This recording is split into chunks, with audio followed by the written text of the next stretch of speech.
have a I know we have a jam-packed workshop, but we will try to get to them if we can, or if not, we will follow up later. So Haley, I'd love to turn it over to you. Thanks so much, Susan. And hey, everyone. It's great to be here. Susan and I have been talking about, having this session for months and something that we've been hearing all across the country, especially for those of us that have been doing this since 2016 or even before 2016, is like, I feel like I'm going to the same people all the time asking them for money. It's just like time and time again, how can I expand out my network of people? How can we get more donors into our group? And so today we're going to be talking specifically about how to do this as volunteers, right? Because it looks a little different for fundraising staff. And oftentimes when we Google how to recruit new donors, it's focusing on the staff and not us. So we're going to focus on us today. So just a little bit about me for background. Hi, I'm Haley Bash. I use she or they pronouns. Feel free to use them interchangeably. And I am the founder and executive director of Donor Organizer Hub. We're focused on bringing more people into our movements through everyday people fundraising for them. So we see donations as a welcome into the progressive left and as an opportunity to bring donors along an engagement ladder to become volunteer leaders as well. So we see the Venn diagram overlap between donors and doers actually to be a pretty strong Venn diagram overlap. Previously I helped the States Project build and scale their Giving Circle program. I also built out the first peer-to-peer fundraising program for Showing Up Racial Justice Bay Area. And I myself began as a volunteer fundraiser over a decade ago. I was a software engineer at the time, never thought I would ever touch the world of fundraising, but somebody came up to me and was like, hey, you're a software engineer in the Bay Area. You know some people with money who can write checks, who believe in progressive values. You want to do that? And I said, sure, why not? And the rest is history. And just a little quick fun factoid too. I was at the first ever Sister District East Bay meeting back in, I believe it was January 2017. So it's really beautiful to see the trajectory from, ragtag just starting into the powerhouse that y'all have collectively built together today. So I'm going to go over, what we will do, what we might be able to get to, and what we won't get into in our short and sweet time together today. So what we will do, we're going to focus on frameworks and practices for you to recruit new donors for your group. This is going to be at a lightning round speed, so nobody's expecting you to, be able to absorb and memorize all of this in first go. You're going to get this recording, you're going to access these slides, and you're also going to get some follow-up exercises for your group to be able to do together. So the purpose of this gathering is for you all to be equipped for your group to be able to make plans to recruit new donors in this year and beyond. What we might do, and again, it just depends on how the countdown of the clock goes. We might hear from y'all for recruitment ideas. We might be able to answer some questions live, which Susan will moderate if we have the time to. If not, I'm going to provide my contact info at the end so you can ask questions then. So your questions will be answered, just might not be today. What we won't do, and this is just expectation setting here, this is not like a 3-step program to build out your volunteer donor recruitment program. It takes time and it's going to be contextual based on your chapters, right? Even though we're all in this together for Sister District, our geographies, our constituencies, it's all different, playing field. So what we're giving you is frameworks, practices, and questions to help you figure out what makes sense for you. So donor recruitment. What is recruitment? How do we recruit new people? What are the types? There are 2 main types to bring new donors into our network. One is called attractional recruitment. The other is called relational recruitment. And the basic difference between the two is that attractional recruitment, you bring people from outside of your network in, whereas relational recruitment, which I know a lot of us have become experts in, whether we like it or not, is building using our existing networks. So people that we already know or have some kind of second-degree connection to. Let's talk about the differences here. Oftentimes people are like, which one should I do? The answer is both. The answer is figuring out both. And the frameworks we're going to be going through today in this training will apply to both attractional and relational recruitment styles. But with attractional recruitment, you're bringing people outside of your network by thinking about high energy moments. So that's even election years. That's the presidential cycle. That's now. And it's good to use when you have the opportunity to show people what you do by seeing you in action. So for example, if you're tabling an event, or maybe you have an open community event where y'all are phone banking live so people can see you, calling those voters, having those conversations to get people to show up on election day. The key question with attractional recruitment is really how to help people see you in action. So oftentimes it's not enough to just, post on the next door or put the flyers in the coffee shop. It can be a start, but what's most effective with attractional recruitment is that people see you as full humans. They can get their questions answered. They can see what y'all are up to. Relational recruitment, on the other hand, what makes it most effective is making sure that everyone has a list of people that they're inviting. It's not just a nice to have, to send people out an invite to the house party or to send out an email with the ActBlue link to donate. It's saying, hey, if you're a part of our team, you're going to invite those 3 friends to come. And so relational recruitment is really great when prior trust is needed. So let's say you have a volunteer leadership opening within your fundraising team, like you need a welcomer or something. You might not want to get some rando off the crowd. You might want to have it be a friend that you know. And it's also useful in those odd numbered years, where there's not as much momentum. I know for 2023, for a lot of us, it was team overwhelm. It just felt like pulling teeth to get people to move forward. So relational recruitment's a great thing to do during those time periods where it's not activation central. And so the key question with that is, who do we intentionally want to bring in through relationship? Are we trying to get more major donors? Are we trying to get more volunteer leaders? What are we ultimately trying to do? And who are people within our networks that fit that bill? I would love to hear from you all because, if we're going to recruit more donors, we got to know why people donate. I would love for you to think about a cause that you made a donation to for the first time recently. So we're not talking what we're already fanboys about. We all know that we love Sister District here, but what's a cause that you made a donation to for the first time recently? What's one reason that you donated to them? Please feel free to share in the chat.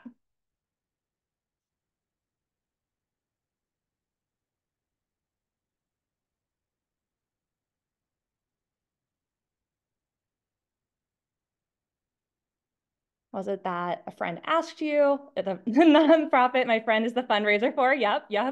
That's very common because I knew the person, it would be awkward to refuse. I donate a little when my friends ask because a friend asked. Oh, look at this, y'all. We're starting to notice a pattern here. ACLU donated to the World Food Program because the CEO explaining dire circumstance, so that it was kind of like a rapid response moment.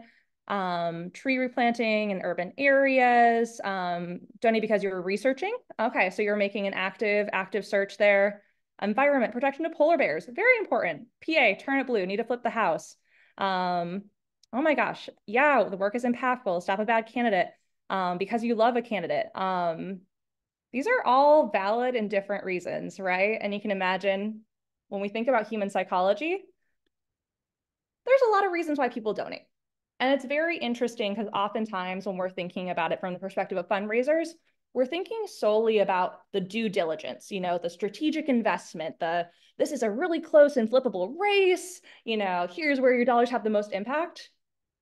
That is necessary, but not sufficient to make the case for somebody to donate. And so the research shows, that people actually donate kind of because of a combination of the rationale, but also the raw human emotions. So we saw in the chat here, a lot of y'all donated because somebody asked you to, right?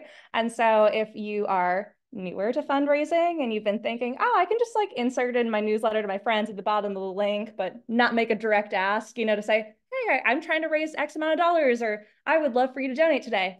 And they're not donating, that might be why. People love to be asked.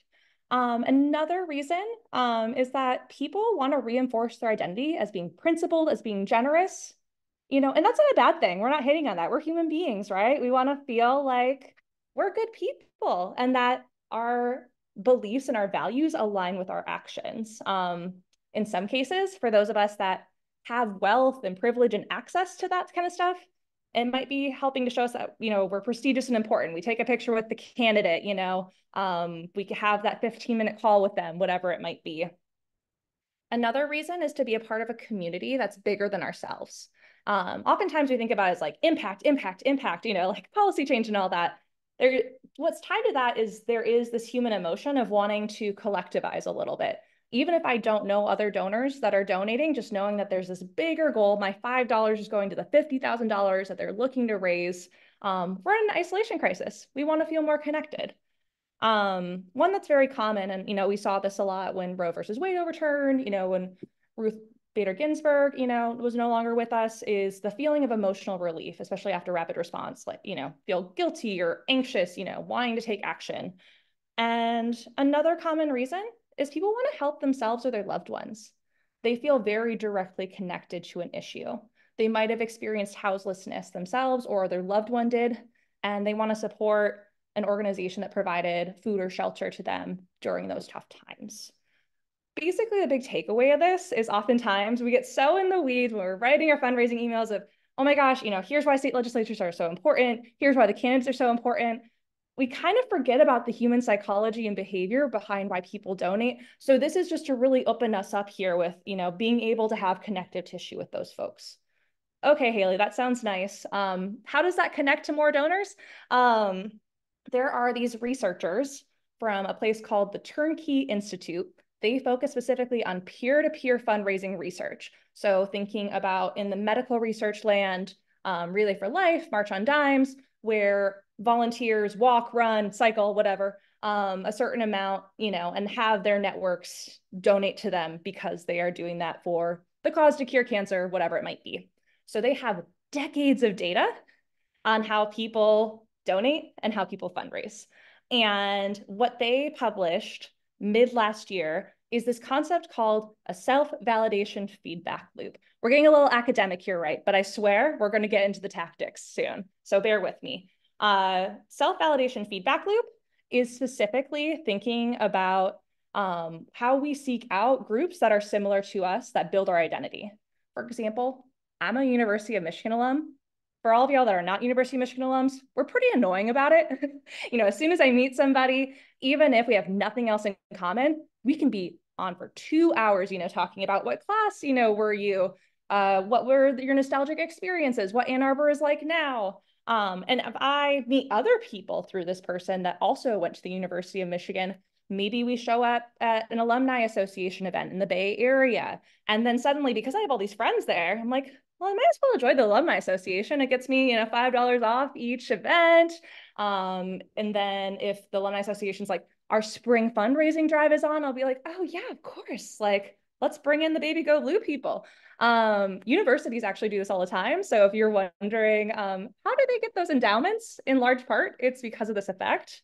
So basically, as you meet more people, as you're building this trust, what happens is you kind of reinforce your identity and you are willing to take more concrete steps for that group. It goes beyond just surface level. Oh, I care about that issue. It's I'm a part of that issue. This reflects me as a person. And you become a little braver, a little more courageous. Maybe you're somebody that says, I would never fundraise in my life. And then suddenly it's like, but I really like these people and I like what they're doing and I like what's happening. So maybe I'll take a chance. You're kind of like, okay, that's all nice.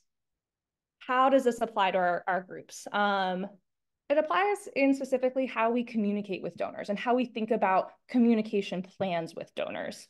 So this right here provides an order of impact on a donor's identity from lowest impact, meaning it doesn't do much to make me feel connected with y'all, to the highest level of impact where it's like, oh, you're my people. You're my civic engagement home. I like you all. I'm going to keep hanging out and writing those checks.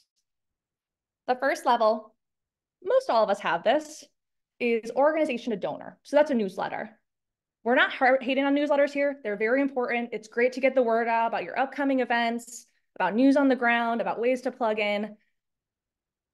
But it's broadcast, right? Somebody is thinking, this isn't directly for me. This isn't meant for me. This is meant for maybe somebody else or a bigger group of people. I am just a little drop in the sea of the full ocean. So although newsletters are important, it doesn't build that self-validation feedback loop that we need to get more donors and to get more fundraisers in our groups. The second level, and I think a lot of us have experienced this one, is donor to organization. So it might be a reply to your newsletter. It might be them asking you questions about something before or after their donation, whether it's, can you tell me more about sister districts, blah, blah, impact, or can you tell me the logistics of how to write a check and send it off to y'all? It also could be they might share some ideas with you. Sometimes they're a little funky and not worthy of implementing, But what that indicates is people are feeling a little bit more direct connection to your group. The third level is actually when we get to kind of the endorsement level, when they're really kind of speaking on your behalf and excited about you, which is what we call donor to outsider. Donor to outsider means that they are reaching out to their friends, they're forwarding, invites to upcoming events that you might be all having. They are just talking about y'all. They're like, oh, I heard about Sister District YOLO. They do this great work. Are you curious? You want to show up to a phone bank with me?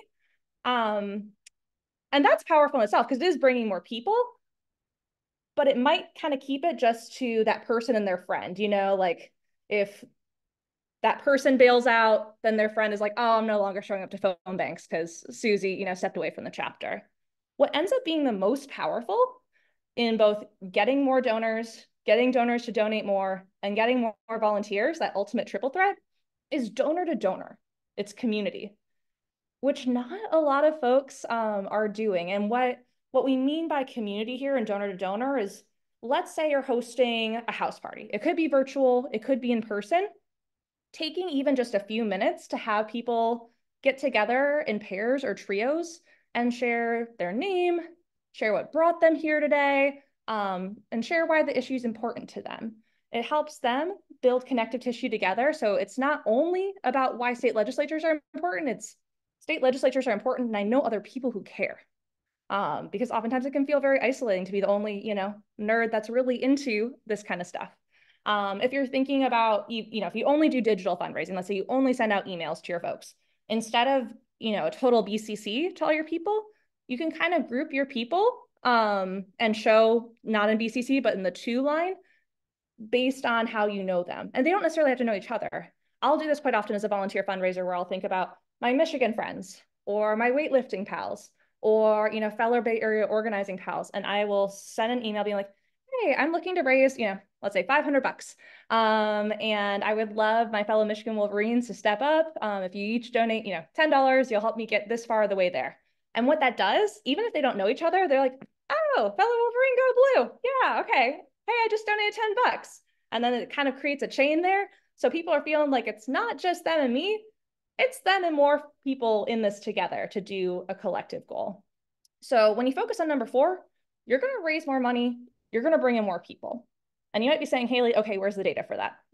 Exciting news. Data just came fresh off the press 4 months ago. Joshua Burkholz, the CEO of BWF, published this research that when donors know other donors, their lifetime value increases by as much as 4 to 5 times. What we mean by lifetime value, let's say there's a donor named Ann Smith. Instead of thinking about Ann Smith's annual contribution, say what she donated in 2024 versus what she donated in 2023, we're summing that up over the course of her lifetime. So if you imagine over the course of your lifetime, 4 to 5 times more, those are big numbers. So people in dollar signs are connected. It's also a timing piece. Their giving is resilient even during times of economic uncertainty. So that means, in these slumpy years like 2023, where a lot of people are crickets, those folks that know other donors in your group are going to still give because there's that social norm built in. It's like, of course I'm going to give to y'all. Like this stuff happens 365 days a year. We all know this stuff happens all year round. And, y'all are connected with one another as leaders, and that'll show up for your donors as well. So now you might be asking, okay, this all sounds nice in theory, but who in the heck does this in the progressive left? We're going to give a quick example here of Flip the Vote.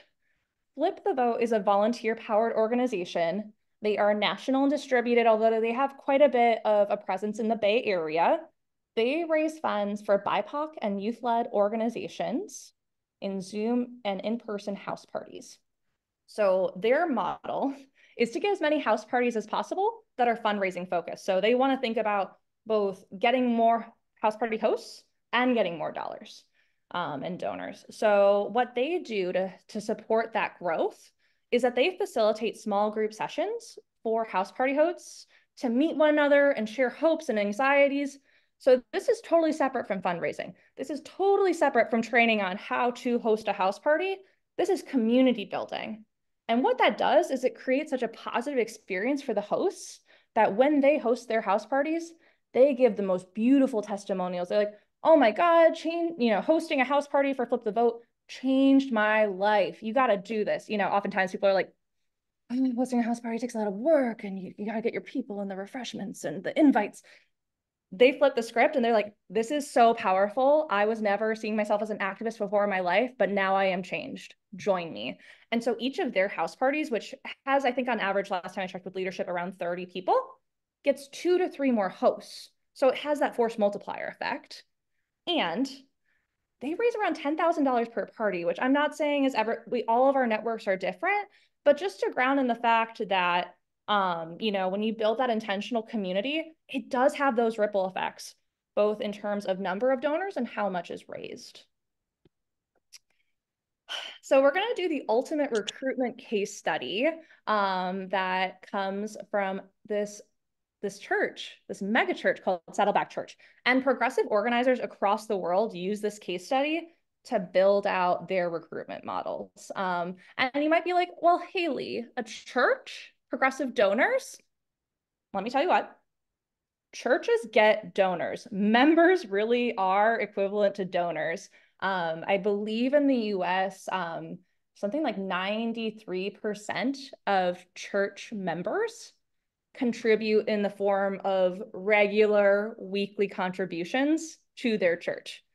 So essentially you can say a member of a church is approximately a donor of a church. So this guy, Rick Warren, who co-founded Saddleback Church, he built it from scratch up to 20,000 weekly members. So one of the largest in the US. And the way that they did it, and this is going to show up both in this session and the follow-up session, if y'all are able to join that one as well, he focuses on bridge events that met people where they're at, meaning, he's excited about God and getting people, access to that. We're excited about state legislatures and getting people to flip those districts. The people that we're talking to that we want to bring in as donors might not be there yet. They might be like, what the heck is a state legislature? They might be like, I've heard a lot about it, but it just sounds like, very like nerdy, just like outside of my wheelhouse. I'm not political, whatever it might be. But they meet people genuinely where they're at, not in this kind of like philosophical debate, but really saying, totally, yeah, you're feeling hopeless and disconnected with the world. Come hang out with us. There's a better way. There's community there. And they move them up an engagement ladder. So when we think about what Rick is telling us, and he gives this playbook, the book is out there. Feel free to go buy it if you're ready to dive into some nerdy member engagement information. Is the first and foremost thing is to actually explicitly define your target member, your target donor. Oftentimes, and I've heard this a lot from various groups, it's like, oh, like anybody on the progressive left. Anybody on the progressive left is welcome to donate to us. But there's a common saying in fundraising that and marketing, that if you're targeting everybody, you're actually targeting nobody. Y'all have, if you're a district leader, there's a geographical component of where y'all are at. There might be a personal relationship bit, it might not be only Yolo County people that are donors, but it's Yolo County people or people that know somebody that's part of the Yolo County chapter. There's demographics. So just thinking about, for example, age, if your donors are mostly under 25, they're going to be hanging out on TikTok and Twitch. They're over 55, they might not be as much. So kind of understanding how the demographics connect to behaviors. Culturally is also a tie into that. It's thinking about, things like meeting schedules, for those of us that are working people, the 9 to 5 in East or West Coast time is not it. For retirees, it's preferred. We don't want to be kicking it out there in the evenings. And the fourth and final one here that I think is really important for us to ground ourselves in, is we're like deeply passionate activists, is level of commitment to the issue. Because actually we've been in the weeds for so long that we kind of forget what it was like when we first started out, when we were just learning about what state legislatures were, when we were just starting to learn about the importance of these elections and the issues that tie into them. And so, being able to be explicit about that allows for us to actually meet people where they're at. There's that saying, people say it all the time, meet people where they're at. This is how you do it. The way to learn about your target donor is through one-on-ones and surveys. A cool thing about this, an added bonus, is in the professional fundraising world, there's this thing called donor stewardship. And what donor stewardship means is that you see a donor as a whole human. You're not just talking to them each time you want money. You know, they're not like, oh, shoot, it's Anne again asking for money. You're building a relationship. You're seeing them as a whole person. You're asking them questions. There's actually a saying a lot of times in the sort of major gifts fundraising space that if you want money, to ask for advice. If you want advice, to ask for donations. And so asking people, you know, why did you donate to us? How did you find out about us? How would you prefer to be contacted? That's going to help you all in bringing in more people because you have a better understanding of what your people want. So before people donate, again, and I was this way too when I started out. I was like, okay, so I'm gonna do this really, you know, snazzy email that gives like the facts or like how inspiring the organization is, you know, like making the case. Making the case is important, but it's not the holistic reason why somebody decides to donate. There are some other things that they want to know. They want to know, are they actually needed? If they're donating $5, does that actually matter? You know, like I've been hearing all around that there's millions, billions of dollars being raised in the political ecosystem. Like, does my $5 really matter? Is that important? What is the benefit of doing that for them? And this is no negative slight. We're humans. We want to do things that benefit us. I want to, when I am donating as a donor, to feel like it is reinforcing my identity as a good person, that I have the opportunity to feel part of something that's bigger than myself. It's also about what is expected or required of them if they donate. We get a lot of political fundraising emails and texts, y'all. I know y'all are getting it. I know y'all are tired of it. And, you know, I think a lot of our folks, a lot of our potential donors are really hesitating because they're like, okay, if I donate to this, like, are you going to bug me incessantly? Like, am I only going to hear from you when you need more money from me? The final bit is, you know, and this is something that people maybe consciously don't realize, but it's like, I think I make friends, especially if you're hosting events. Nobody's going to show up if there's not the sense of like, oh, you know, there's an opportunity for us to all get to know one another, a sort of like intro orientation, or if they don't know somebody already. Nobody wants to be the only person with no friends in the room. So really grounding yourself, especially when you're thinking about in person, is, will I make friends? Is there an opportunity to get to know each other? Okay, so if we're following the rules of Rick here, growing your list, growing your membership, growing your donor list. There's a lot of technocratic ways that people in the professional side do it around like, buy these lists of prior donors, blah, blah, blah. This is grounding in, you know, building a community where donors talk to one another. The first one is creating an atmosphere of acceptance. When we only focus on, oh, you're here because you care so much about the issue, actually, a lot of us don't get to this because we really care about the issue. We might not know anything about the issues. We might just be really panicked and upset, just doomsday scrolling on social media all day. We might be there because a friend invited us and we just don't want to disappoint that friend. And so you want to normalize the different reasons why people are coming to your fundraising webinar, why people are, you know, receiving your emails.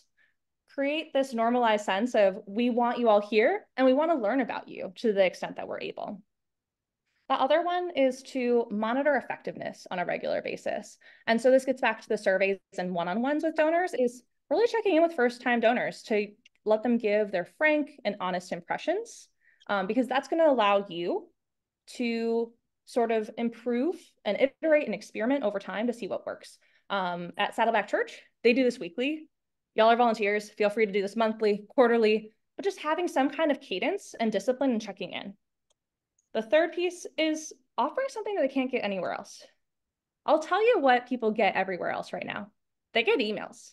So if you're only sending emails, think about small ways in that email where it's not just another, hi, ActBlue link, making the case, ActBlue link again.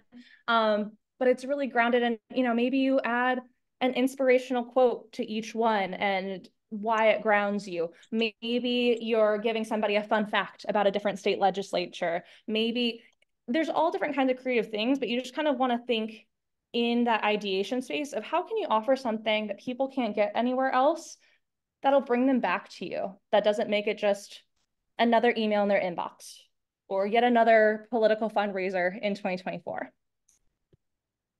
Okay, so we are doing rapid response today. Normally, if this was like a half day or all day training, we would be doing this together. I'm going to talk y'all through.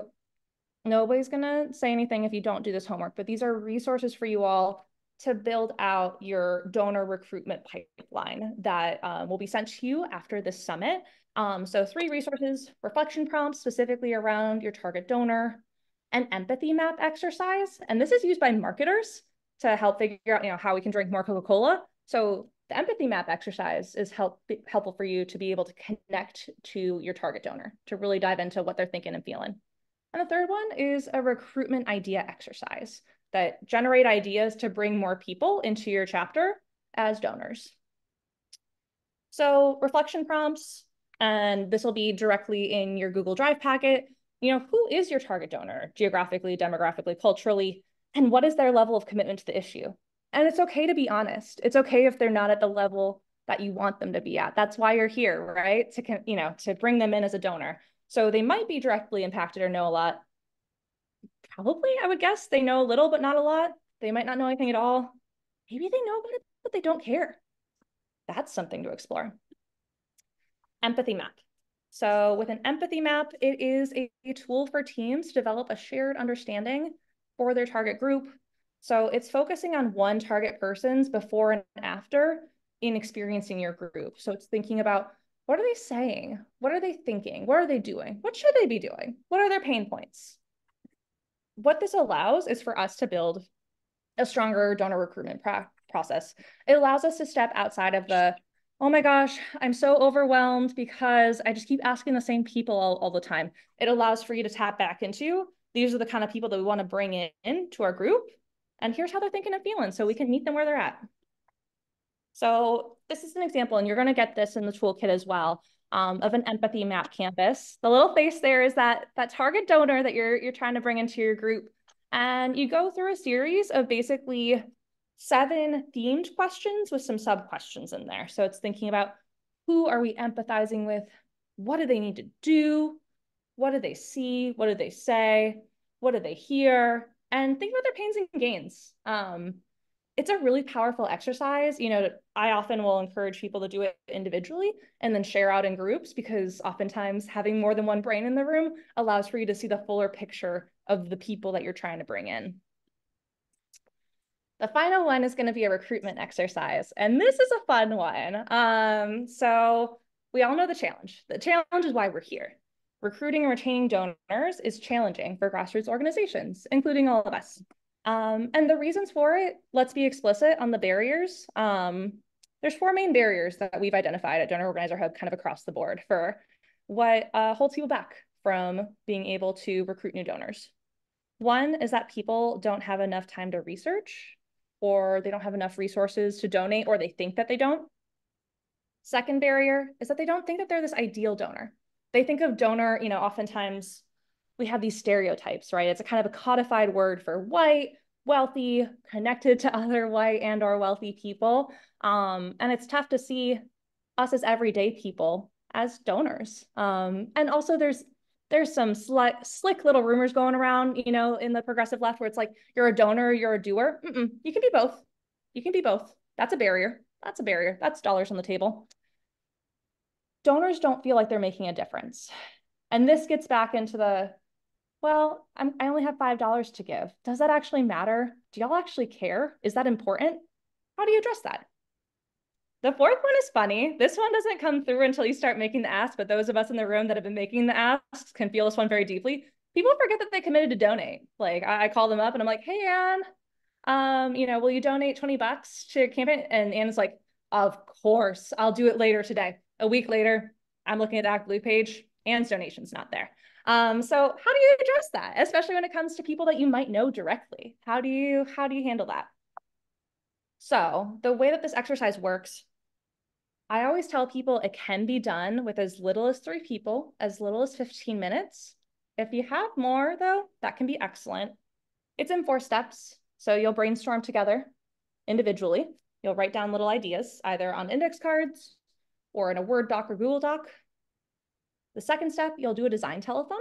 So you'll get into small groups and switch off your ideas and add on to them. It's kind of like being an improv class. You're like, yes, and da, da, da, da. You know, you're kind of building off of their existing ideas. Third step, y'all share out and you clap, clap, clap of how many ideas that you have to implement and all your next steps. And the fourth step is always a good old data collection. So I think, Susan, do we have a little bit of time for questions? We might have some We time do. for I think we have about 9 minutes for questions. Oh my gosh. Well, if y'all felt like I was speedy through this, it was because I was hoping we could get to questions. So now we're here. Let's go through some questions. Hey, Avery, Umish, go blue. But yeah, feel free to add in the chat or feel free to use the raise your hand function as well.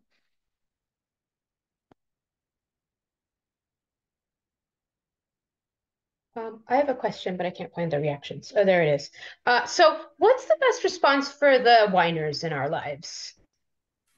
The whiners, are you talking about like they post on Facebook all the time? Rah, rah, rah, rah, like, Yeah, they send me texts like, "Oh my God, I'm so afraid Trump's gonna win," and I'm like, "Come on, you're just..." And I've started just sending back donation links, right? But like, surely there's a better way to get them to move. totally. There is a question I would say, and this gets into the target donor exercise, is like maybe these people might not be your target donors because even though they're really passionate about anti-Trump, some people just want to whine.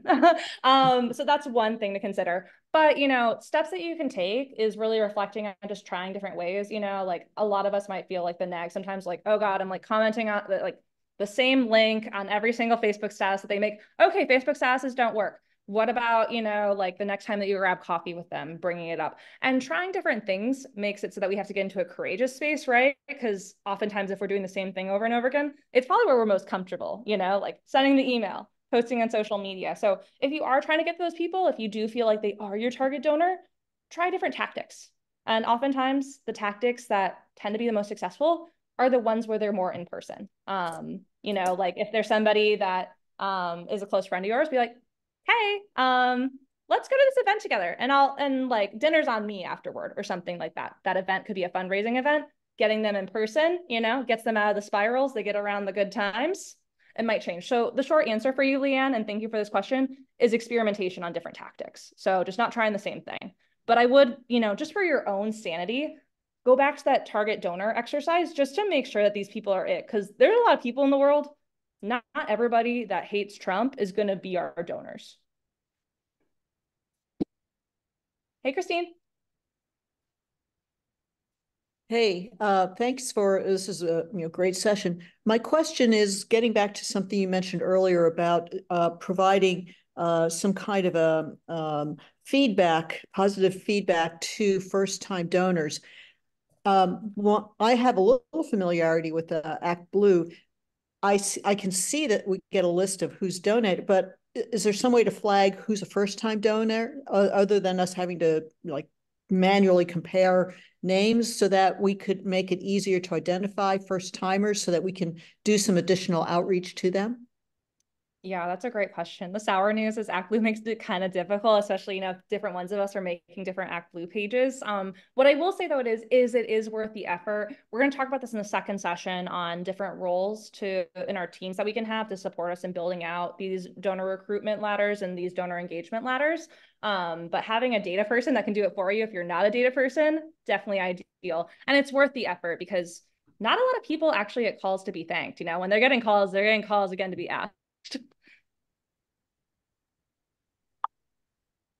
And Thank Christine, you. we can explore that in our Periscope dashboards. That's something we can take back to our data folks. So thanks for that great suggestion. Yes, okay, that's ideal. Thanks, Susan. We love not having to do this alone. Thank you very much. What other questions are coming up? Susan, are you seeing any in the chat? Yeah, There's there some are good some ones great in the ones chat. So one I'm seeing from Juliet is she writes their newsletter and uses a lot of interesting and inspiring language. I've read the Massachusetts Rhode Island newsletter. It's phenomenal. So is there a way to encourage more of that higher level interaction, that like point 3 and 4 with our readers? Yes. And so points 3 and 4, just to remind folks, 3 was, having people go out into their networks and then, just even like forwarding an email. And then the fourth was specifically, donor to donor connections. There's a lot of ways to play around with it, quite honestly. If you're thinking about sort of Zoom events, you could, send something for like, prospective people, are you somebody that hasn't donated or volunteered with us yet? Come to this session to get to know one another more and, share our hopes and anxieties about 2024. Something that's like a light lift for people to show up exactly where they are. You could also do what's often called like a phone banking campaign. I know we have phone bankers in the room here, which is, getting that list of folks and, making calls, or if you don't have their number, email them to set up a one-on-one, say like, hey, I would love to chat for 20 to 30 minutes to get to know you. And I would say with any of these experiments, right, you all should decide for yourselves with your limited time, how far you want to go into the experiment before you decide, okay, this is a great thing to keep doing, or like, this isn't working, we're going to pivot. Because any of these things that I'm sharing with you are just brainstorming ideas to get started. Ultimately, it's going to be variable depending on your people. I remember as a phone banker and text banker across the country, like Staten Island voters are definitely not the same as with Seattle voters. And the same as with donors, right? There's different social norms. That's awesome. Thanks for that answer. Another great question in the chat. If you're approaching a wealthy friend to make a donation ask, like how do you start to conceptualize what the appropriate ask is? Totally. And if folks want to email me after this, I do have a great session that was done by a friend and colleague that goes really deep into this. She's kind of like the unofficial queen of donor visits, which is a tactic that is often done for high net worth donors, which is reaching out to them to schedule a time, whether it's on Zoom or in person, to make a bigger ask. And the anchor that she uses for that is because you're trying to switch people from an impulse gift into a mission-based gift, is asking them for 10 times the amount that they've given previously. So if they gave $100, you're going to ask for $1,000. If you don't have that data, what you can do is basically do some research on them, which I know can feel weird sometimes as a friend, but there's free resources like LinkedIn. A lot of people unofficially, although you're not technically supposed to use FEC for solicitations, but you already have this contact info, so that shouldn't be an issue. Like looking at FEC's database to see how much they previously donated to particular candidates or PACs could be helpful in anchoring. So, the short answer is if you have that prior donation information for your group, multiply it by 10. Or if you don't have that information, do some research to help get a sense of, sort of their wealth levels to determine that for you. That multiplied by 10 rule is super handy. So thank you for that. We've got 2 minutes about left in this first session. And I see a great question from Peggy. One of our team's Sister District Sacramento is having a lot of first-time volunteers come to their kickoff, which I believe is on March 17th. So what's the most important thing that these leaders can do to start engaging these new people? Oh, that's a great broad question. I think, especially with people who are new, allowing them to share their stories and connect with one another. I think we get so excited at new volunteers. We're like, oh my God, can you go sit in phone bank? Like right now I have, like 50 contacts right away. And sometimes our eagerness isn't matching where they are. And what we want for new people is we want them to keep coming back, right? And so the way to keep people coming back is by helping them share out loud with each other why they're here. And that goes back to what we were talking about earlier. It very well might not be that they care about the issues. They might just be like pissed off and confused about what's happening. And Sister District was like the first thing that they found, right?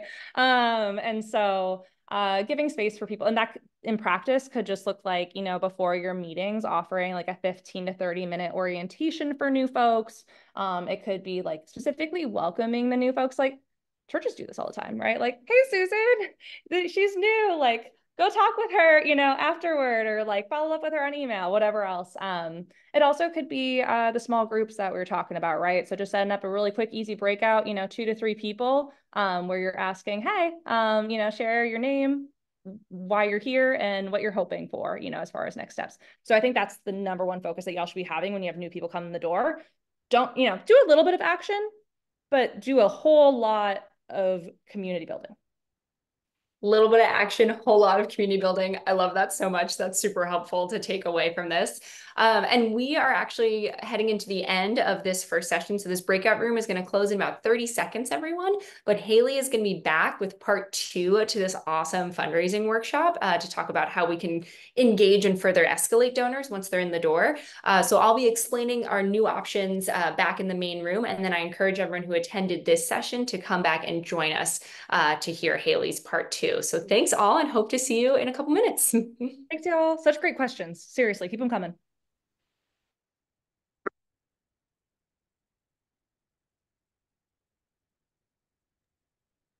Hey folks, welcome back, or welcome to part 2 of our donor organizing workshop. We're going to be talking about the donor engagement ladder. If anyone was not here in part 1, super excited to hand it over to Haley Bash, the Executive Director of Donor Organizer Hub, to talk us through what it looks like to move donors up that ladder of engagement. And Haley, I'll turn it over to you. Thanks so much, Susan. Hey, everyone. Okay, so for those of us that were in part 1, we talked about bringing in new donors into our ecosystem, right? This session is going to be focused on how do we retain those donors and how do we up their engagement? And upping their engagement being a broad term here. It could be they're donating more dollars. It could be that they're showing time and volunteering for us one-off. It could also be that they join us in leadership eventually. So that's the framework that we're working in today, is like, somebody's already contributed to us. Okay, what's next? For those of us that weren't here, I'll keep this one short and sweet because I think most of us were in the prior session. Hi, I'm Haley, they, she pronouns, founder and executive director of Donor Organizer Hub. We train, coach, and convene everyday people to fundraise in their networks for movement causes they care about. I began as a volunteer fundraiser myself 10 years ago, and I do a whole lot of training volunteer fundraisers to this day. So hello, great to be here. Our goals for today, just want to lay out what we will do, what we might do, and what we're definitely not going to be able to get to today in our short and sweet time together. So what we will do, we're going to learn the what's and whys of donor engagement ladders. Why is this important? What the heck is it? How do we implement this into our organizations and chapters? So we're going to overview activities, tracking and goal setting, and potential roles for developing that engagement ladder once we know what the heck it is and why it's important. What we might do, we might answer questions live. We were able to in the first session, so hopefully we can get to that in the second session too. What we won't do, and I said this at the top of the first session too, there's not going to be quick fixes here. There's no 1, 2, 3 step on building an engagement ladder that's going to perfectly suit your chapter. Y'all have your own needs and your own circumstances. You know, Staten Island people are going to be different than Seattle people, point blank. So these are really meant to be frameworks and practices that help you guide your decisions to build something that's right for you. And also, we're not going to dive deeply into any one donor engagement ladder step. There's 6 whole steps to it, but there's only 45 whole minutes here together. So we're just going to give previews for y'all to know what it is. But, you know, if you want to get really in the weeds, the internet is a great source for you. Before we dive in, I would love to hear y'all's origin stories. How did you become a leader or member for your group? Feel free to share in the chat, just a sentence or 2. How did you become a leader or member for your group? Was it because a friend asked you? Was it because you saw a random Mobilize event and showed up to a phone bank and the rest is history? Tell us how you got here.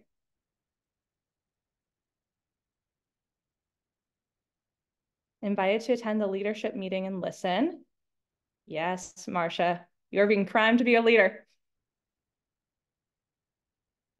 A friend asked me, and then I got to know the leaders. A friend dragged me to a chapter meeting. We have some convincing friends in the room, huh? Postcarding was my gateway drag. Yeah. Some of us show up because of our people. Some of us show up because of the actions. And that's something to note too. That's the same thing for the donor pipeline, you know, right? People might come in as first-time donors, all looking the same, but their origin stories are different. Postcarding and phone banking. Okay, so we've got a mix here, a pretty healthy mix of friend asked or I showed up and did an action, and here we are today. All of that to say, welcome, and let's create more views in your chapters. So let's talk about donor retention and upgrading. We're going to look at a couple different models quickly. One of them, we're just acknowledging what it is, but we're not going to focus on it today. That's the traditional donor pyramid. Folks might be familiar with this if you've done fundraising before. It looks like a nice old pyramid. And what it is, it's focused on dollars. It's a really supportive tool for groups when they have a goal of, say, raising $1,000 to figure out how in the heck are we going to do that?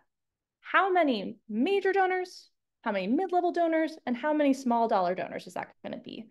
And the definitions of these things are entirely dependent on how your group defines them. For some people, a major donor is $50. For other groups, it might be $500. The question of, what's a major donor is, who would you spend a little extra time giving some one-on-one or otherwise attention to because they're a major donor? I'm not saying, this is a good or bad thing, but that tends to be the definition there. The reason that we're not focusing on this today is that it's only focused on dollars. It's not focused on people. And when we are volunteer leaders, we want to think about how can we not only raise more resources, but build in more volunteer leadership, right? We want people to not only donate, but to fundraise, to phone bank, whatever else. And so I present to you an upside down triangle, a funnel, if you will. And this is a donor engagement pyramid. So this is commitment focused rather than dollars focused. And with commitment, it comes dollars, it also comes volunteer power. So at the top, the very top, the biggest part of the triangle, of the pyramid, we have transactional, surface-based, relationship-based donors. What do I mean by transactional and surface level? What we mean by that is they're the rapid response folks. They're the like, oh my God, it's 2024. I should click a button and donate. Oh my God, Roe versus Wade got overturned. I'm so upset. Click, click, click. It's just the quick movement there. Relationship-based is they just know you and care about you. That's the only reason why they're contributing. So if I'm asking my friends to donate to my group, and the only reason that they're donating is because I asked them to, they like me, they want me to feel happy and supported, that's keeping it that surface level. When we move down further into this pyramid, intention and mission-based, that's where the people really care about flipping state chambers. That's where people are like, yeah, state legislatures, they matter and they connect to all these issues. Like, that's a good spot, but we have high standards here and we're not going to stop there. What we want is loyalty and identity-based donors. We covered this in the recruiting new donor session. This is where people really start to see their identity as a donor for sister district, as a volunteer for sister district in this particular chapter. They identify with you. They're not just like, I gave $50 because I think the work that they're doing is important. There's no they, it becomes we. And the most common question when we see these good old pyramids, right, is like, okay, that sounds nice. So wait, what is donor engagement? Let's get into that. Donor engagement. It is how attentive and involved your donors are with your organization, how that they can become we. We are doing this together. We are a part of this. We are going to hold, those state chambers.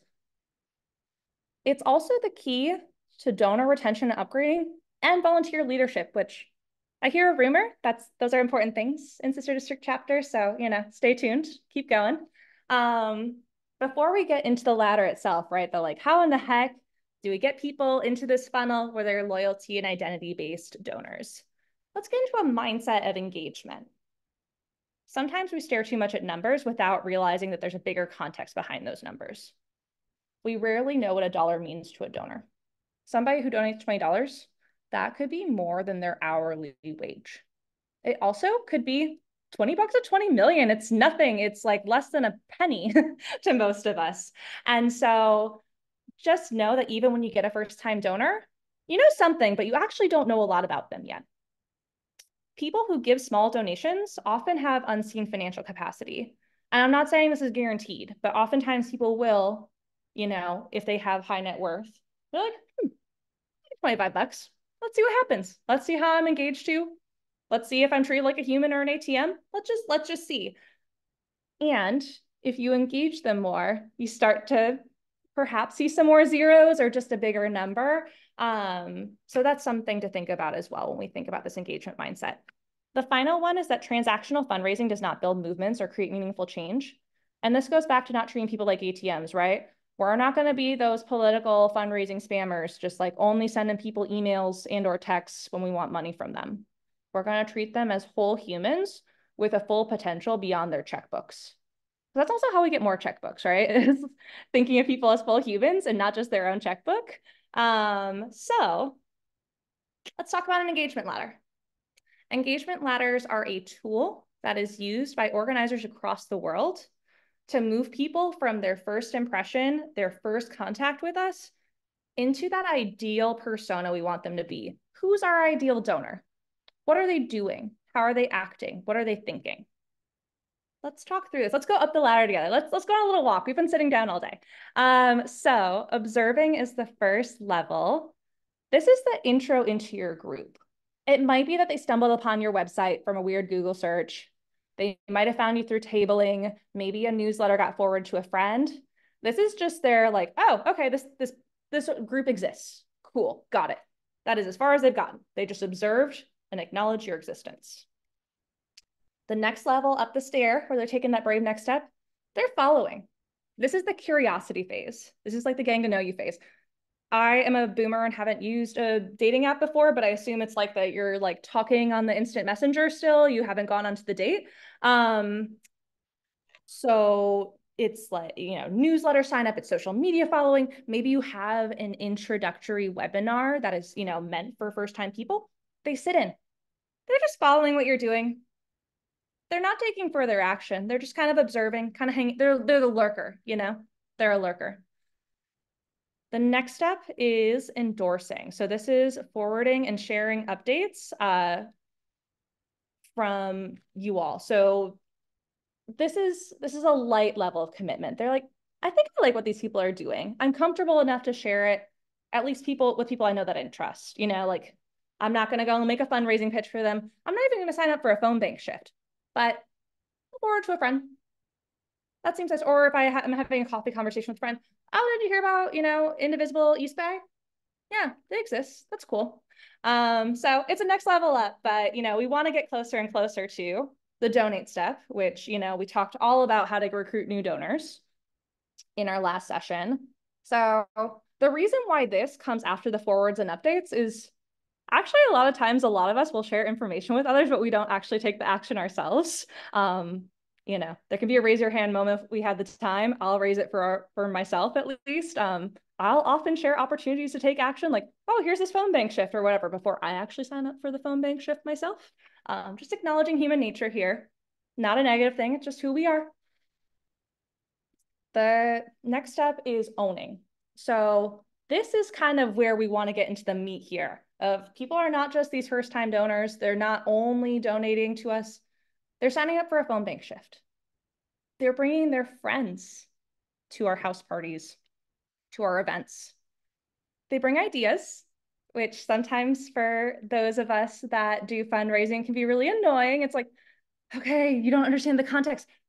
But this is a positive sign if they're bringing ideas because they're feeling that higher level of commitment. That's a signal to y'all, like, and you're going to have to decide for yourselves whether it's worth investing in. Like, this might be a person that is very interested in developing their leadership with our organization. And that's where we get to the final step of leading, is taking the leadership role in the group.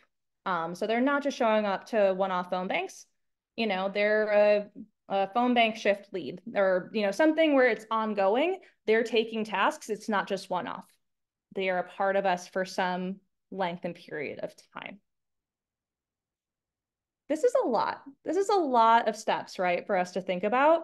And not to say we're going to figure it out overnight, but I do want us to take just 2 minutes to reflect on which steps might people get stuck in your group. Are a lot of people signed up for your newsletter, but only a very small percentage donating? Are a whole lot of people donating, but those canvassing shifts have been kind of blankety blanks and, compared to the donations? Where are people getting stuck? We're just going to give it a good old 2-minute timer here and come back together. Grab a Google Doc, grab a Word doc, grab a pen and paper if you have it. Just jot some notes. The reason I'm asking for this too is just so that you start to think about it so that you can carry these conversations on with your chapters.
Welcome back, friends.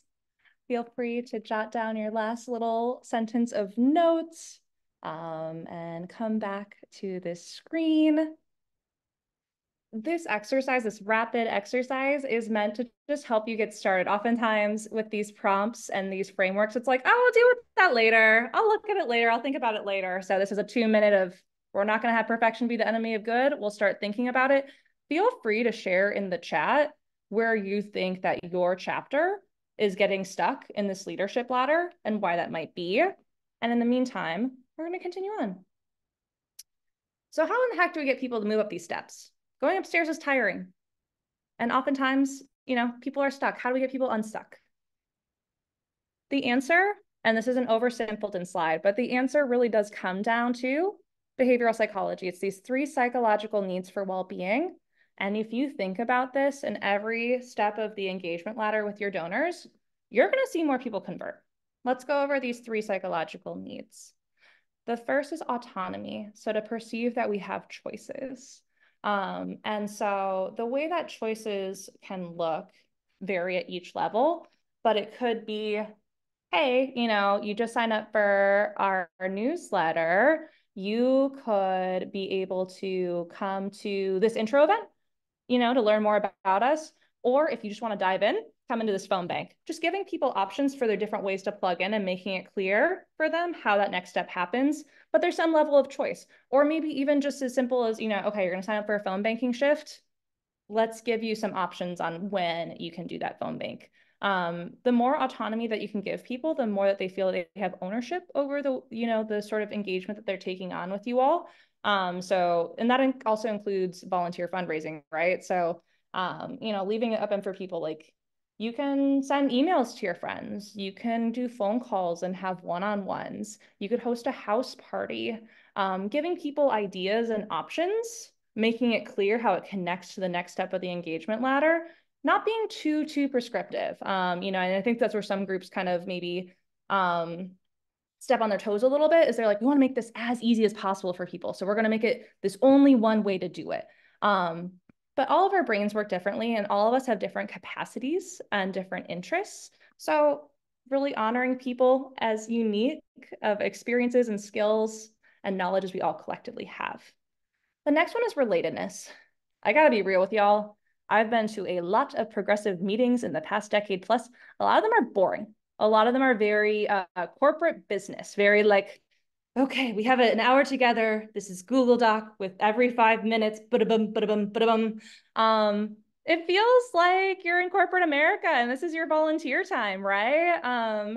So thinking about ways, when you are engaging with donors, where it's not just ba-da-bum, ba-da-bum, ba-da-bum, like, why Sister District is important, why to donate to these candidates, blah, blah, impact. It's also like, how can people connect with one another? And this gets back to session 1 for those of us that were there, of connecting donors with other donors. People want to give and receive care.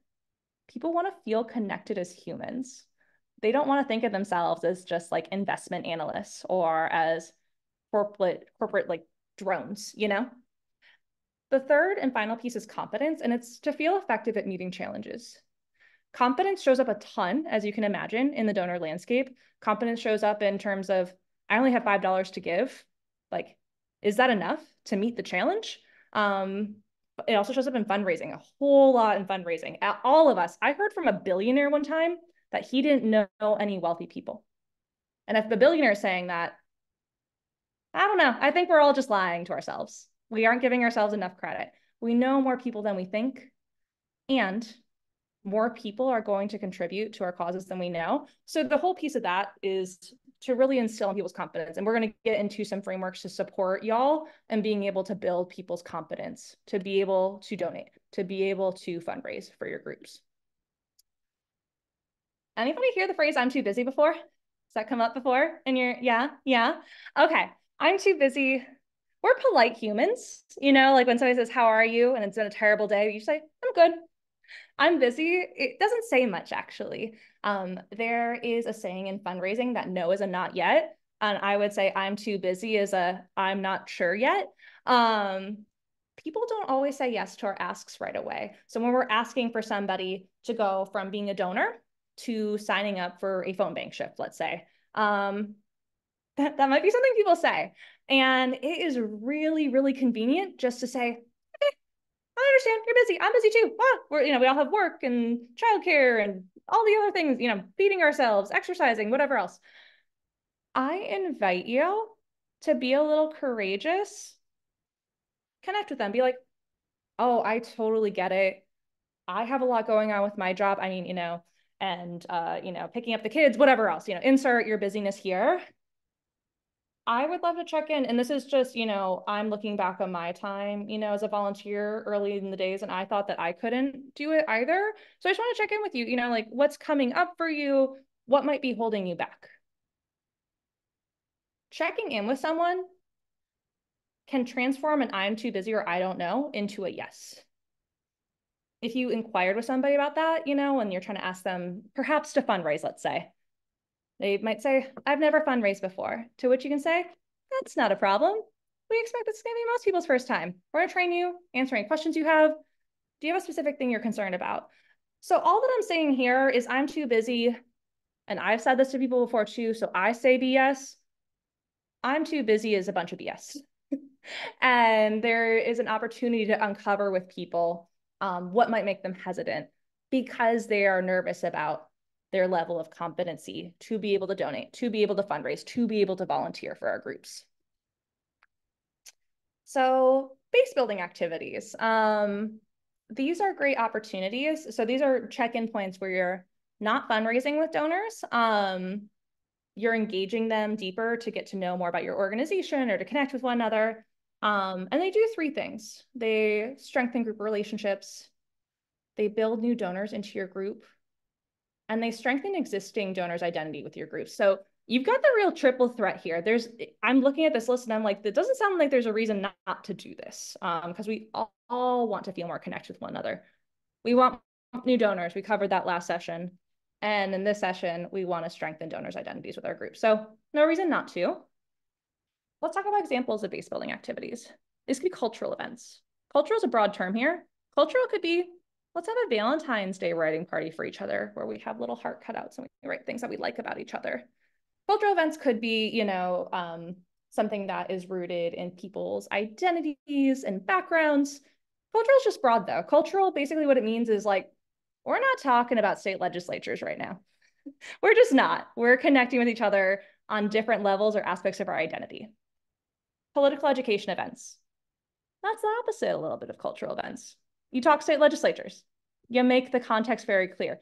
You talk about ALEC, all you nerds get to nerd out and share the nerdy stuff to people that don't know. Listening sessions and focus groups.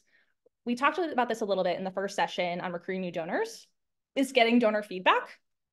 Listening sessions really can just be as simple as, how did you hear about us?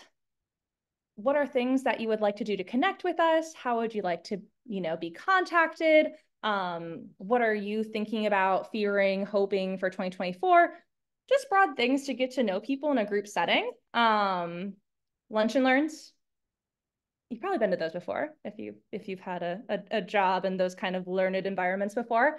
But it's where people, kind of eat together, whether it's in person or virtually. And there's some kind of learning happening. It could be training, it could be political ed, but we're eating and we're learning. Happy hours, self-explainer, you know what to do at those. Trainings, getting your people skilled up. And then there's this cool thing that I've seen really effective, especially post-peak of the pandemic, because a lot of us want to have fun more. We're on Zoom a lot, for work, if we're working people, is to do half action parties, half social time. So, like maybe we phone bank for the first hour to like thank donors. And then the last 15 to 30 minutes, we're all bringing a different slice of pie and we're talking about the pie that we're eating and whether we baked it or we bought it or, what our favorite pie is and why. All that to say is these activities, the common thread in them, even though they're very different, is their excuses to bring people together, to bring donors to connect with our volunteers, donors to connect with each other, so that they transform the like, oh, they do good work, that sister district chapter into we do good work. So I have a check-in for y'all. we're gonna do this on a scale of 1 to 5 here. 1 is my group has tried none of these base building activities. 5 is for the superstars in the room who has tried all of these. What would you rate your chapter's experience with base building activities? Share your number in the chat, 1 through 5. My group has tried none of these. My group has tried all of these. Donna's given a 3. Pamela's got a 4. Ooh, we got some strong numbers. Barbara has a 2. We love the whole rating system here. There is no moral judgment on this. We are all on our own base building journeys. 5, Sheila. Oh my goodness. Catherine's a 4. Al's a 3. 3.5. So for those of us that aren't 5s in the room, which is most of us, Sheila, you're going to train the trainer, you're going to train other folks on this. I voluntold you for a future training. Take the things that you haven't done yet with your folks. Try it out. See how it works. See how it lands. It's going to be a great time. So again, we always want to ground in examples at Donor Organizer Hub of which volunteer groups are actually doing this. The theory sounds all nice. Okay, but who's actually doing it? One example is a volunteer-led fundraising group called Force Multiplier. They are technically national, although they are originated in the Boston area. They fundraise for congressional candidates, so House and Senate candidates, and voter empowerment groups in key swing states across the country. What they do to engage donors is they have point of entry events, they call them, that are not fundraisers. There's no fundraising ask. So what they do is they ask these hosts of these point of entry events to just bring at least 3 people on Zoom or at their house. A Force Multiplier volunteer will come to them and give a little presentation on who Force Multiplier is, what they raise for, their impact, all that fun slide stuff that y'all are familiar with. And they give them space to, answer questions. At the very end, they make 3 asks of attendees, and they're very explicit about them. And they gather this data from everybody. It's not just like, if you can please, it's like, okay, everybody has, this little card, and you're going to check box all of the things you can do. Pick at least one. So one is hosting a point of entry event. So, bringing there at least 3 friends to talk about Force Multiplier and learn how to plug in. The second one is to become a multiplier, and that's a role that they've developed in the organization specifically to bring more people to their fundraising events. So with that, they say, okay, we will send you these email templates, and you're going to invite your friends to come to our fundraising webinars. The third one is to join their email list so that they can get invitations to the Zoom fundraisers for candidates and organizations. So what this does is it allows people that are ready to move forward at whatever level they are. So, it might be 1 step that they go up. It might be 3 steps that they go up in the point of that point of entry event. So what's key here is making explicit asks. Think about ways that you can make very explicit asks that aren't just like, oh, you can sign up here if you're interested. It's saying like, hi, you're an attendee here. Let us know how you would like to connect with us. And that brings people along because they actually feel genuinely invited versus, if it's a weak ask, it's like, they might have enough phone banking volunteers already. I don't need to do that.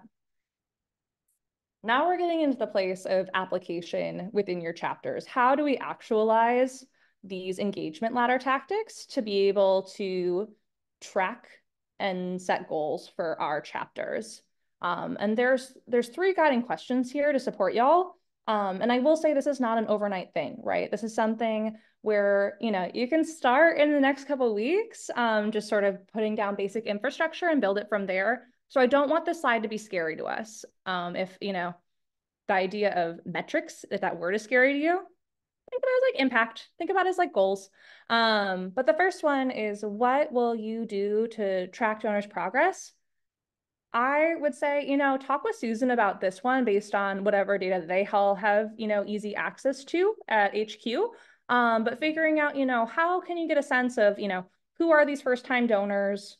Have they attended an event before? Just kind of putting your data in one place together so that you can be able to track their progress and see where people might be getting stuck at different steps. Truly start small. If you don't have a list of your full donors yet and when they first donated, that's the place to start. and you can build over time. But the idea is, you really can't do any sort of intentional donor recruitment or engagement ladder activities without tracking that, right? The second piece is, what are your 3 most important metrics? The reason I say 3 is because oftentimes we get very excited as groups, especially in a volunteer capacity, and we'll list out, like, I've seen some groups have like 5 pages of goals that they're trying to hit. And quality over quantity for this one, maybe you could list it out just for fun as like an idea generation exercise. But what happens when we're in the weeds is that becomes really overwhelming. So pick 3. For example, those 3 could be total dollars raised, total number of donors, total number of volunteer fundraisers. I'm making this up. You got to decide for y'all what's important, to be able to capture from these first-time donors, what you're looking to understand and what you're looking to measure. But the key thing is, and this sounds onerous at first when you hear it, but hear me out, is to review them weekly together. And this doesn't have to be synchronously, somebody in your team could just email out to your district captains like, hey, these are where the numbers are this week. But checking in weekly allows for you to at least be able to explain yourselves if there's no movement, why there's no movement. Oh, like all the kids were on spring break this week. That's why, that's fine. But if there was a big week, like, oh, we're like past 4th of July, this is starting to hit the peak season, nobody's donated? Why is that? And it gives you an opportunity to investigate. All this is knowledge is power kind of stuff. The third piece, and we did this as a very brief exercise at the top today, is where are people getting stuck?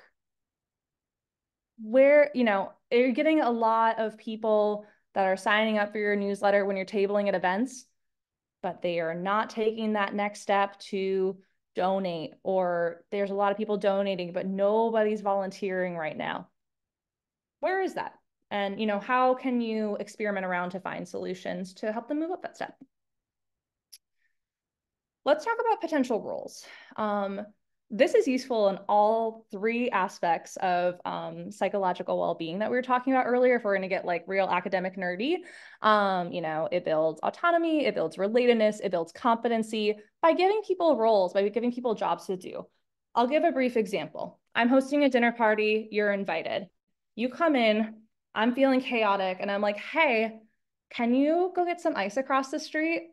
And then Susan comes and I'm like, hey, Susan, like I got these salad ingredients. Can you put that together? What ends up happening is we're like feeling more connected to this party, right? It sounds so silly, but it's how our brains work. We're like, oh my God, I'm helping make this really lovely Saturday evening dinner party happen. And we want to create that in our groups. So some roles that can support you all. So it's not like, oh, this feels like a big slug. Haley gave a big set of homework assignments. Like, how do we do this? One role that could be supportive, one thing I'll say too before actually getting into that, is that each of these roles could become teams when you have enough people, that are interested to move up that level. But we'll talk about it in roles for now, individual roles. So recruitment lead is one. These are people tasked with getting your people to whatever your point of entry event is, to get people to donate and to move up the next ladder. So it might be like, okay, these people are, and we're thinking about both attractional recruitment, meaning that people that are outside of our networks, and relational recruitment, meaning people that are within our network. So it's like, they're posting on the next doors, they're flyering at the coffee shops, they are, developing the little scripts that we say at each event, like, okay, everybody in the Zoom chat, put the first name of 3 people that you're going to invite to our next Zoom fundraiser. The recruitment lead is getting people in the door, just in any which way. A welcomer is once they're in the door, what the heck do we do with them to make them feel welcomed and accepted and supported? So that could be as simple as having a 15-minute orientation before any of your Zoom events, so people that are new can get shared on the context and introduce themselves. It could be shouting at the new people, hey, Susan's new to our chapter, go say hey to her and talk to her afterward. What are those sweet ways where people can feel plugged in? Welcomers are also the people oftentimes that'll do the thank you calls to donors, like, thanks so much, Marcia, for your donation. Next week we have this phone bank that we would love for you to join in on if you want to come with us, whatever it might be. Data lead is somebody that deals with the gnarly data stuff to get all of your information together. So, who your donors are, how many times they've donated, when they've donated, how much they've donated, and what actions that they've taken along your engagement ladder. So you can kind of segment and figure out, where are people getting stuck? How can we support them? The last one I'd broadly call a fundraising coach. This is specifically for in your engagement ladder when you're looking for people to take action through fundraising in their networks. This doesn't have to be in person, fundraising coach. If y'all do only emails, it can just be like, I'm the person that you can talk to about, getting the email or social media templates. Across the board, no matter what tactic that you're using for fundraising, at the end of the day, the social psychology of it is we're all experiencing a fear of embarrassment when we start. We have this irrational fear that our friends are never going to talk to us again or be so annoyed, or, oh my God, like I asked them 6 months ago, are they going to be annoyed that I asked them again? And so the fundraising coach is a little bit, kind of split between the tactics of how to, and just kind of the emotional management of like, yeah, it can be scary at first. And here's how I manage it for myself, to be able to go into my networks. And I realized, going over that hump that so many more people donated than I thought. And, I raised more than I thought. So these roles are really here to serve you all to build out a system that kind of builds onto itself, You're getting more donors, you're getting more volunteers, blah, blah, blah. Like you're this powerhouse, right? We're going to be the Saddleback churches for those of us that were in the first session there. So now we're going to get into the segment of talking about take-home exercises. And that's just because we got a short and sweet amount of time together today. I want to make sure you all feel equipped to go back into your chapters to be able to build some of these frameworks and strategies out that we were talking about today. The first take home is going to be a primer on efficacy.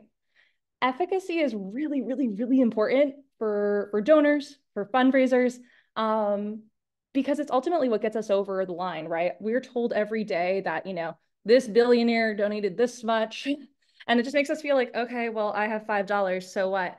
So efficacy is an individual's belief in their capacity to help reach a bigger goal. And this primer gives 4 different types of efficacy. It's all about our brains, y'all. It's all about how our brains work, but self-efficacy, responsive efficacy, collective response efficacy. We're not going to go through these individually right now. It's all on the sheet. You can read it later. We provide some examples for you to help guide your conversations with the donors that are, coming into your group for the first time so that you can help move them up that ladder. So yeah, these are prompts that support building donor sense of efficacy. It's an important one. The next take home is what's called a journey map.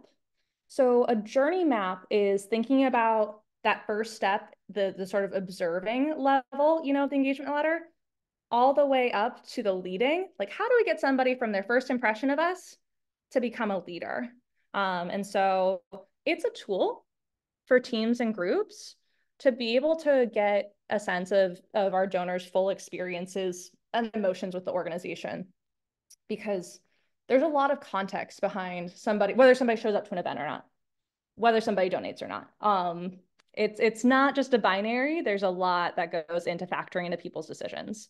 And so this helps us understand the donor's perspective and identify areas of improvement for our groups. I'm going to show a quick example on like a bigger screen because I know it was a tiny screenshot there. We're not going to go through this in detail. This will be sent to you afterward. Don't you worry. This is the journey from viewing a newsletter that got forwarded to them by a friend to becoming a relational fundraiser. So you can see that what we focus on, there's the different stages for people to get, from point A to point Z. And at each stage, what we're looking at is what are they doing? What are they thinking? Where are they feeling? And the final piece, this is the real zhuzh of it. This is where like, okay, we're going to put stuff in action here, is what can we do to increase people's experience of autonomy, of competency, and relatedness? Those big 3 factors of psychological wellness here. It all comes back together, y'all. So we actually miraculously have plenty of time for questions, but before we get to questions, I would love to hear from you on the chat. What is one thing you're taking away from today?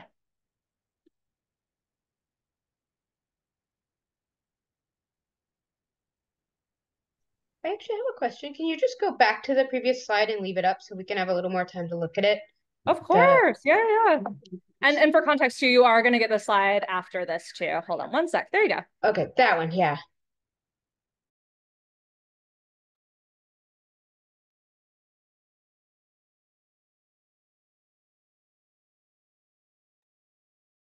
Feel free to share in the chat, y'all. What is one thing you're taking away from today? Yes, Donna, the importance of self-reflection in the engagement ladder. Christine says the session gave me ideas for new actions we can take to build our volunteer base as well as the donor base. That's so exciting to hear, Christine, because that is definitely what we're here for. I'm all about creating community, says Pamela. This is a way to make that community effective. Caroline says I need to revisit the volunteer journey mapping. Leanne shares the importance of regular donor analysis. Pamela, absolutely. Your marketing background is a huge help. And this applies beyond your sister district context, y'all. So please feel free to use this generously in all of your brave, courageous, and important volunteer efforts. Just 3 metrics. Yes, Peggy. It gets so overwhelming, right? Like if you look up, like, what should we measure for donors? Like there are all these blogs from fundraising CRMs, and they're trying to sell the fundraising staff. It's not us, right? As volunteers, they're trying to sell the staff, like, you can track all these things. And it's like, we don't need to track all this. We actually don't. That could be nice someday, but not for today.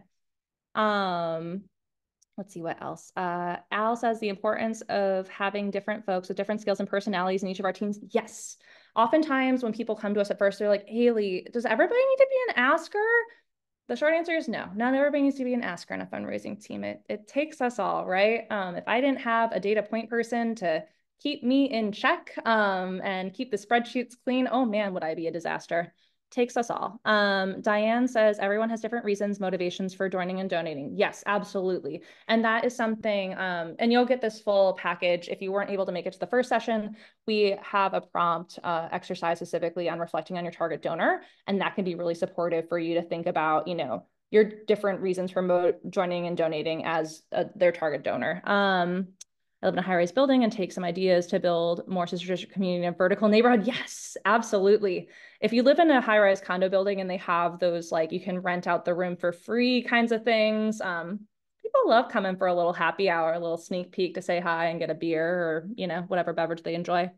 Idea of having people introduce themselves who come to events like phone banks. We always just jump right in.